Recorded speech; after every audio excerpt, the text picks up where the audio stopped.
എൻ്റെ ഒരു പ്രായമായ പേഷ്യൻ്റ് ഉണ്ടായിരുന്നു. അവർക്ക് കോവിഡിൻ്റെ സമയത്ത് എന്നെ വന്ന് കാണുമ്പോൾ അവരുടെ ഡയബറ്റീസ് ക്രമാതീതമായിട്ട് അങ്ങോട്ട് കൂടി പെട്ടെന്ന്. അതിനു മുമ്പ് അവർ ഗുളികകൾ മാത്രം ഉണ്ടായിരുന്നുള്ളൂ. ഗുളികകൾ നല്ല കൺട്രോൾ നിന്നൊരു വ്യക്തിയായിരുന്നു. പക്ഷെ പെട്ടെന്ന് കോവിഡിൻ്റെ സമയത്ത് കോവിഡിൻ്റെ ട്രീറ്റ്മെൻറ്റ് എടുത്തപ്പോൾ അവരുടെ ഷുഗർ ഭയങ്കര അധികമായിട്ട് കൂടുകയായിരുന്നു ഉണ്ടായത്. അപ്പോൾ അങ്ങനെ വന്നപ്പോൾ അവർ ഷുഗർ കൺട്രോൾ ചെയ്യാനായിട്ട് എനിക്ക് ഇൻസുലിൻ സ്റ്റാർട്ട് ചെയ്യേണ്ടി വന്നു. പക്ഷെ അന്ന് തൊട്ട് ഇന്ന് വരെ അവർ ഇൻസുലിനാണ്, പ്രോപ്പർ കൺട്രോളിലാണ്.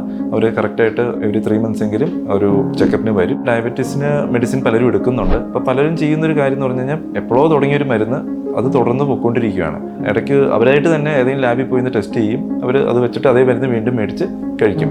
പക്ഷേ അവർ റിസൾട്ട് വെച്ച് പ്രോപ്പറായ ഒരു ഡോക്ടറിനെ കണ്ട്, ഡോക്ടേഴ്സിന് ചെക്ക് ചെയ്യേണ്ട വേറെയും പല കാര്യങ്ങളുണ്ടാകും. ജസ്റ്റ് ഷുഗർ മാത്രമല്ല, അത് ഡോക്ടർ നോക്കുകയും അതനുസരിച്ച് ഈ മരുന്നുകളിൽ വ്യത്യാസം വരുത്തുകയും ആവശ്യമാണെങ്കിൽ ഇൻസുലിൻ അല്ലെങ്കിൽ ഗുളികകളുടെ തന്നെ ചെറിയ ഡോസ് അഡ്ജസ്റ്റ്മെൻറ്റ് എല്ലാം ചെയ്തു കൊടുക്കുന്നതായിരിക്കും. അപ്പോൾ കറക്റ്റായിട്ടൊരു ഡയബറ്റീസിനെ ട്രീറ്റ് ചെയ്യുന്ന ഒരു ഡോക്ടറിൻ്റെ അടുത്ത് കറക്റ്റ് സമയങ്ങളിൽ പോയി നമ്മൾ ചെക്ക് ചെയ്ത് അതിനെ പ്രോപ്പർ കെയർ എടുക്കുകയാണ് വേണ്ടത്. അല്ലാണ്ട് ഒരു മരുന്ന് സ്ഥിരമായി കഴിച്ചുകൊണ്ട് പോകുന്നത് മാത്രം ആവില്ല.